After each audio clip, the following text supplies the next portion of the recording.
میں یہاں پہ اب تعن کا اظہار کرتا ہوں. تعن کیا ہے میرے محترم؟ ابو بکر کی خلافت کی کوئی دلیل تو ہے نہیں، کوئی نص کہ اللہ رسول صلی اللہ علیہ وسلم نے فرمایا کہ یہ میرے بعد خلیفہ ہے، یہ تو کچھ ہے نہیں. خلافت کی دلیل کیا ہے؟ یہ ادعا کرتے ہیں کہ اجماع ہے. کون سی اجماع؟ ان لوگوں نے جو کہا تھا کہ ہم ابو بکر کو زکوٰۃ نہیں دیں گے، وہ تم سب مسلمان تھے، سب مسلمان. انہوں نے کہا تھا کہ ہم ابو بکر کو زکوٰۃ نہیں دیں گے، نہ کہ وہ زکوٰۃ کے منکر تھے. انہوں نے کہا تھا ہم ابو بکر کو زکوٰۃ نہیں دیں گے. بھلے اور ابو بکر نے بھی یہ کہا تھا کہ اگر یہ مجھے ایک بکری بھی جو پیغمبر صلی اللہ علیہ وسلم کو دیتے تھے مجھے نہ دے تو میں ان سے قتال کروں گا. تو ابو بکر نے ان سے قتال بھی کیا، ان کو قتل بھی کیا، ان کے مردوں کو قتل عام کیا، ان کے عورتوں کو سب ریپ کرایا. ٹھیک ہے نا؟ تو اب خود بتاؤ، یہ مدینہ اسٹیٹ کی کہانی، یہ اسلام کی کہانی ہے. تم خود بتاؤ کہ اس کے خلافت پہ اجماع ہے، اور کب کا رسول اللہ صلی اللہ علیہ وسلم نے کہا کہ میرے بعد ابو بکر کو زکوٰۃ دو، جو نہ دے اس کو قتل کیا جائے.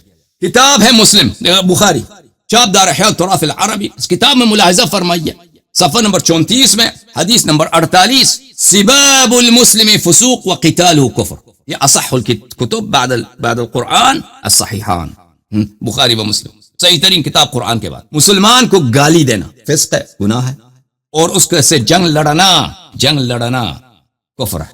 تو بتاؤ، جب ابو بکر عمر دونوں نے خود اعتراف کیا ہے کہ یہ لوگ مسلمان تھے، کلمہ گو ہیں، پابند صوم و صلات تھے، ان کو قتل کیا، ان کو عورتوں کو اٹھایا ہے، یہ ان کے قتال کیوں کفر نہیں ہے؟ پیغمبر صلی اللہ علیہ وسلم نے کوئی چھٹی دیا کہ ابو بکر عمر کو کلا چھٹی ہے، جو کر رہے ہیں ان پہ حرام کچھ بھی نہیں ہے.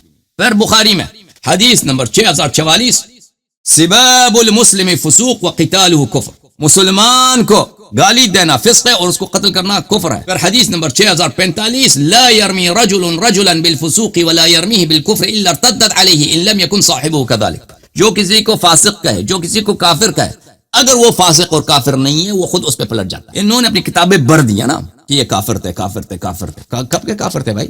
مرتد ہے جنہوں نے ابو بکر نے ان کو قتل کرا، یہ سب مرتد ہے. اچھا، صحیح مسلم چاپ دار الفکر، ملاحظہ فرمائیے یہاں پہ سباب المسلم فسوق وقتال الکفر، حدیث نمبر 64. پھر دوسری سند کے ساتھ وہی اسی حدیث کو روایت کرتے ہیں. بہت واضح دلیل کہ جن لوگوں کو مانعین زکوٰۃ کہا جاتا تھا، یہ مانعین زکوٰۃ نہیں تھے، یہ ابو بکر کو زکوٰۃ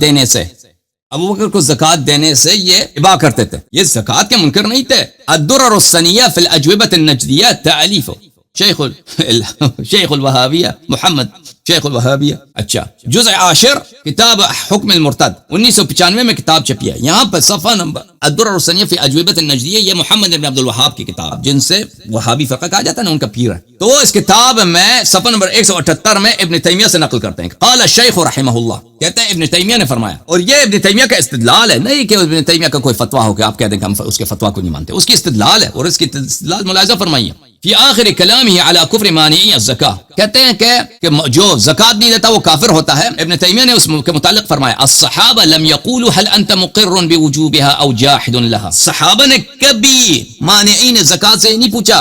ابو بکر نے جو فوجیں بھیجی ہیں نا صحابہ کو قتل کرنے کے لیے، وہ جو لوگ زکوٰۃ نہیں دے رہے تھے، ابو بکر کبھی ان سے نہیں پوچھا کہ بھائی کیا تم زکوٰۃ کے قائل ہو یا زکوٰۃ کے قائل نہیں ہو، کیا تم زکوٰۃ کو اس شریعت کا جز مانتے ہو یا نہیں مانتے. اس کا تو کبھی ان سے سوال نہیں کیا. تو ان سے پوچھا کہ تم ابو بکر کو کیوں نہیں دیتے. اگر ابو بکر کو زکوٰۃ نہیں دیا، اس بات پہ ان کو قتل کیا گیا، نہ کہ یہ ان سے پوچھا ہو کہ کیا تم زکوٰۃ کے قائل ہو یا زکوٰۃ کے قائل نہیں ہو. هذا لم يؤحد عن الصحابة بحال، یہ کسی حدیث کسی روایت میں نہیں ہے کہ ابو بکر کی جو فوج گئی ہے، عمر کی جو فوج گئی ہے مسلمانوں کے قتل کے لیے، ان کے عورتوں کے ریپ کے لیے، ان سے پوچھا ہو کہ بھئی آپ زکوٰۃ کو مانتے ہو یا زکوٰۃ کو نہیں مانتے. یہ تو کبھی نہیں. ان سے کہا کہ ابو بکر کو کیوں زکوٰۃ نہیں دیتے. بل قال الصدیق لعمر، بلکہ ابو بکر نے عمر سے کہا تھا، واللہ لو منعونی عناقا كانوا يؤدونها الى رسول اللہ صلی اللہ علیہ وآلہ وسلم لقاتلتهم على منعها. اللہ کی قسم اگر مجھے، ابو بکر نے کیا، اگر مجھے وہ بکری، ایک بکری پیغمبر صلی اللہ علیہ وسلم کو دیتے تھے، مجھے نہ دے تو میں ان سے جنگ کر لڑوں گا.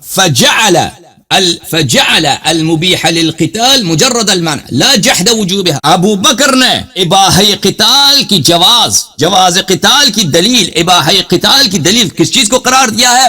مجرد عدم عطاء الزکاۃ الی ابی بکر، نہ یہ کہ سرے سے کہ کوئی شخص وہ اس کا منکر ہو، جہاد کرے کہ اسلام میں کوئی چیز نہیں ہے. وقد روی ان طوائف منهم كانوا يقرون بالوجوب لكن بخلوا بها. روایت میں موجود ہے کہ بہت سارے طوائف تھے کہ وہ زکوٰۃ کو مانتے تھے لیکن وہ کہتے تھے ہم وہ بخیل تھے، مثلا کنجوس تھے، نہیں دیتے تھے ابو بکر. یا آپ نے اعتراف دیکھ لیا، سباب المسلم فسوق وقتاله کفر، مسلمان سے جنگ لڑنا کفر ہے. اچھا، اس کو قتل کرنا کیا ہے؟ اس کا کیا حکم ہے؟ سورہ مبارکہ نساء آیت نمبر 93 ومن يقتل مؤمنا متعمدا فجزاؤه جهنم خالدا فيها وغضب الله عليه ولعنه وعد له عذابا عظيما. جو شخص ایک مومن کو عمدن قتل کرے اس کی جزا یہ ہے، اس کی سزا یہ ہے کہ وہ ہمیشہ جہنم میں رہے گا، اور اللہ کی اس پر غضب ہے اور اللہ کی اس پر لعنت ہے، اور اللہ نے لے اس کے بہت عظیم عذاب بنایا ہے، تیار کیا ہے. ٹھیک ہے نا. یہ کتاب ہے. اب اتنے مسلمانوں کو ان لوگوں نے قتل کیا، مرتد کیا کہ قتل کیا. یہ جرم کیا ہے کہ ابو بکر کو زکات نہیں دے رہے. صحیح سنن الترمذی، اور پھر ادعا یہ کرتے ہیں کہ ابو بکر کی خلافت اجماعی ہے. سبحان اللہ، عجب اجماعی ہے. سنن الترمذی جزء ثالث طبع مکتبۃ المعارف الریاض، بلکہ یہ صحیح سنن الترمذی ہے. تصحیح کس کی؟ محمد ناصر الدین البانی کی تصحیح 2000 میں ریاض میں چھپی ہے. یہاں پہ حدیث نمبر 3029 میں روایت کرتے ہیں یجیء المقتول بالقاتل یوم القیامہ. مقتول جو شخص دنیا میں بے گناہ قتل کیا گیا، وہ اپنے قاتل کو پکڑ کے لے کے آئے گا، قاتل کو پکڑ کے لے کے آئے گا اللہ کے سامنے روز قیامت. وَنَاصِيَتُهُ وَرَأْسُهُ بِيَدِهِ، اس کے پیشانی سے، اپنے قاتل کے پیشانی سے پکڑ کے لے کے آئے گا. ماتھے سے جو بال ہے نا، وہ ماتھے کے بال، وہاں سے پکڑ کے لے کے آئے، اور اس کا سر اس کے ہاتھ میں ہوگا، اور اس کا اپنا سر جس کا سر قلم کیا، اس کے ایک ہاتھ میں مقتول کا سر اس کے ہاتھ میں، مقتول کا اپنا سر ہاتھ میں، اور قاتل کا بالوں سے پکڑ کے گھسیٹ کے لے کے آ رہا ہے. وَأَوْدَاجُهُ تَخْشَبُ دَمًا، اور قیامت کے دن اس کے رگوں سے تازہ خون بہ رہا ہوگا جیسے ابھی قتل ہوا ہے. سبحان اللہ.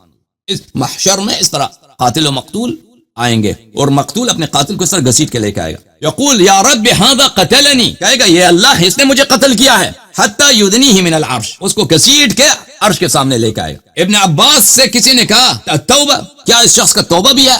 توبہ ہو سکتا ہے اس کا؟ فتلا هذه الايه، ابن عباس نے یہ آیت پڑھی ومن يقتل مؤمنا متعمدا فجزاؤه جهنم.